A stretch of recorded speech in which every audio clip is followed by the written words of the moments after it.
Bonjour à toi, jeune confiant et conscient, j'espère que tu vas bien. Moi, ça va. Aujourd'hui, nous sommes à la vidéo 103. Donc déjà, 103 vidéos disponibles sur ma chaîne. Je te laisse aller faire un tour. Il y a sûrement pas mal de sujets qui peuvent t'intéresser. Je te laisse aussi t'abonner pour être notifié de mes prochaines vidéos et me mettre un like ainsi qu'un commentaire pour m'aider dans le référencement de mon contenu ou tout simplement pour me remercier ou me dire ce que je pourrais améliorer par la suite.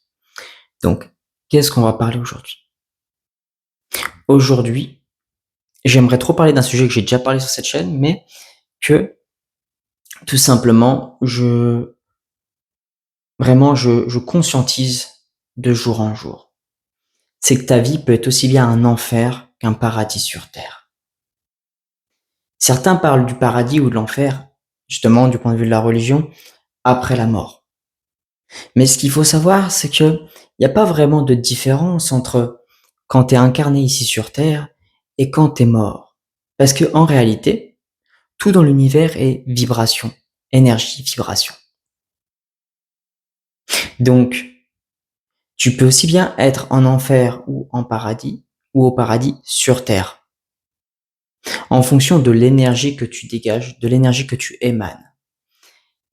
Toi, tu émets une énergie, et l'univers reçoit ton énergie, et il émet quelque chose en conséquence.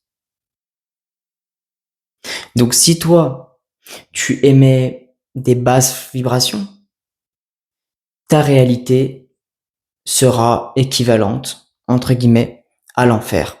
Plus tu vas vibrer bas, plus tu vas te rapprocher de l'enfer. Plus tu vas vibrer haut, plus tu vas te rapprocher du paradis. Et quand je te parle de paradis, c'est pas forcément des anges ou des trucs comme ça, tu vois. L'enfer, c'est pas forcément des démons, tout ça, tout ça.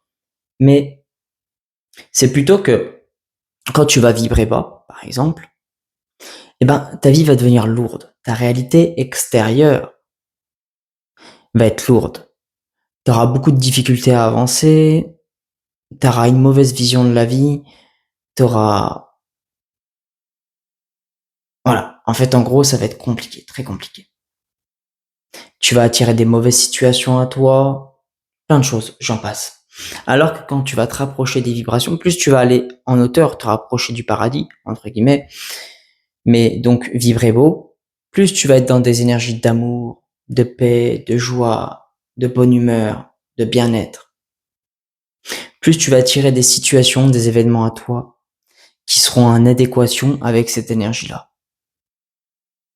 Donc après, quand tu conscientises que c'est entre guillemets aussi simple que ça, que au final, c'est juste ce que t'émets toi au monde, à l'univers, qui va faire que telle ou telle situation va arriver dans ta vie, et ben dans ce cas-là, tu conscientises de plus en plus que tes pensées ont une importance, tes émotions ont une importance, aussi tes croyances qui façonnent au final tes pensées et ta réalité intérieure ont une importance, et que bien sûr, ça sert à rien de s'échapper de à droite à gauche, d'aller chercher dans le monde extérieur avec force, tout en négligeant au final ce qu'il y a réellement en toi. Parce que, imaginons, tu veux gagner 1 million d'euros. C'est un exemple. Ou tout simplement, tu veux avoir 50 000 euros par mois. Tu vas y aller avec force, mais au final, tu voudras avoir, mais tu ne seras pas avant. Il faut d'abord être avant d'avoir. Donc si pour toi tu vibres le manque, si tu vibres le fait que tu ne peux pas avoir ces 50 000 euros par mois, alors il n'y a quasi aucune situation où tu les auras. Par contre, si tu vibres déjà la personne, tu vibres déjà l'énergie de cette personne qui gagne 50 000 euros par mois, alors plus tu vas maintenir cette énergie-là dans la durée, plus tu vas avoir la possibilité de les obtenir, de les avoir. À plusieurs reprises dans ma vie, quand j'étais dans des énergies plus hautes, quand je vibrais l'amour, la paix, la joie intérieure, ma réalité extérieure s'y est soumise par l'énergie. Mais par contre, quand j'alimente des pensées négatives, bah, automatiquement, mes émotions se corrèlent à ces pensées. Essayer de ressentir de la gratitude, de l'amour, de la paix, alors que tes pensées restent basses en vibration, ça fait une dissonance. Et ça va être compliqué. Or, si tu cales d'abord tes pensées sur des vibrations plus hautes, tes émotions suivront.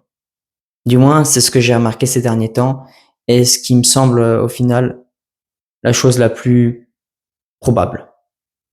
J'expérimente de jour en jour et ça m'arrive aussi de me tromper. Ça m'arrive aussi de dire des choses ou du moins de penser des choses qui semblent vraies sur l'instant T et qu'au final, elles ne le sont plus par la suite. Toute chose est organique. Les vibrations intérieures, ton état intérieur est organique. À chaque instant, il change. Et donc l'univers s'adapte en fonction de ton énergie. Donc, du moins, selon moi, c'est que c'est vraiment une cohérence entre toutes les énergies qu'il y a en toi. Que ce soit tes pensées, tes émotions, aussi tes croyances qui peuvent aussi te limiter ou te faire avancer. Si tu crois que t'es bon, t'as la conviction profonde que t'es bon, que t'es doué, eh ben, ça sera beaucoup plus simple pour toi de faire telle ou telle chose. Alors que si tu crois que t'es nul, si t'as la conviction que t'es mauvais, par exemple, que t'es nul, ça sera beaucoup plus compliqué pour toi d'avancer. Donc ça, c'est des croyances limitantes. Ou des croyances qui te propulsent au final. Limitantes, quand on dit limitant, c'est que ça te tire vers le bas. Voilà. En toute logique.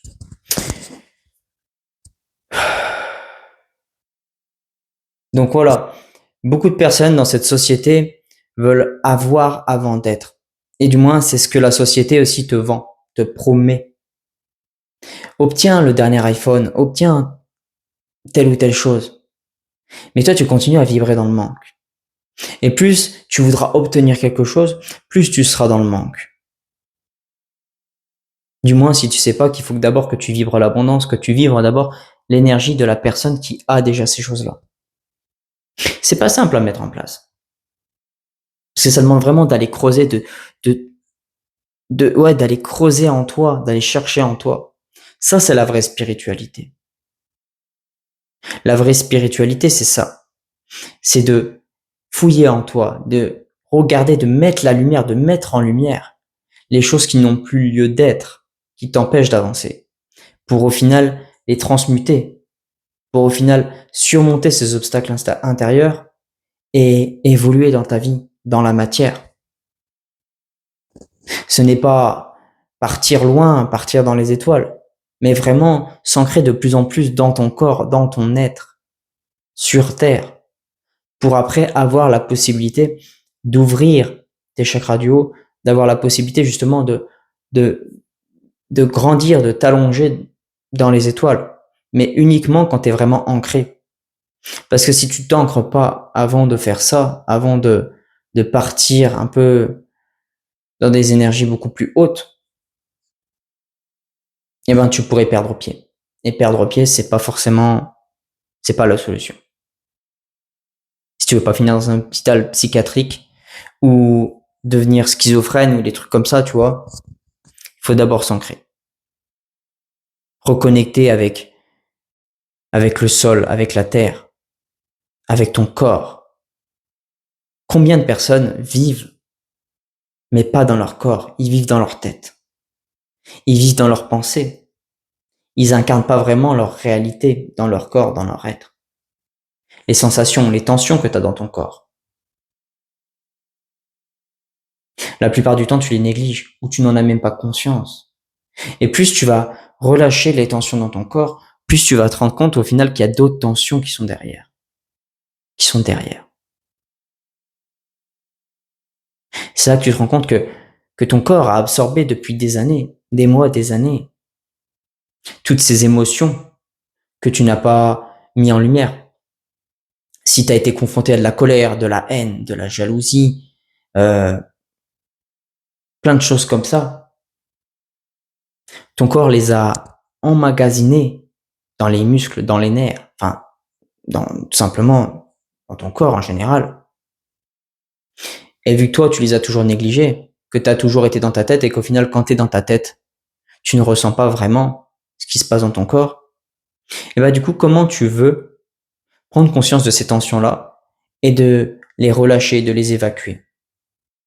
Donc c'est des tensions qui s'accumulent, qui s'accumulent pendant des années, et après ça génère des maladies. En plus, au final, d'agir sur ta réalité extérieure.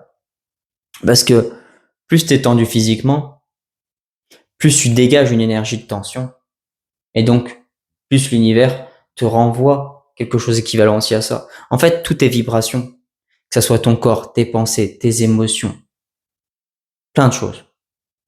Si tu vois toute chose comme étant vibration, même la matière, les choses qui sont à l'extérieur, qui sont vraiment dures, c'est vibration aussi. Mais en plus, tu comprends qu'au final, tu peux agir sur toute chose. Et bien sûr, je te dis pas de rester comme ça et de juste générer des vibrations. Il faut aussi, bien sûr, passer à l'action. Mettre des choses concrètes, appliquer des choses dans la matière. Que ça soit faire du sport, que ça soit modifier son alimentation aussi, bien sûr, pour avoir quelque chose qui corresponde plus à ce que tu veux dégager comme énergie. Arrêter de manger du sucre, les addictions, tu vois, peu importe, tout ça. En fait, c'est un ensemble. Et quand après, au fur et à mesure, tu atteins un état de cohérence, l'univers te le renverra. L'univers te le renvoie. Voilà. Je te remercie d'avoir regardé cette vidéo. Je te souhaite une excellente journée à toi, une excellente soirée, une excellente nuit en fonction du moment où tu te situes dans la journée. Et je te dis à dans 2 jours. Allez, ciao. C'était Confiant et Conscient. Porte-toi bien.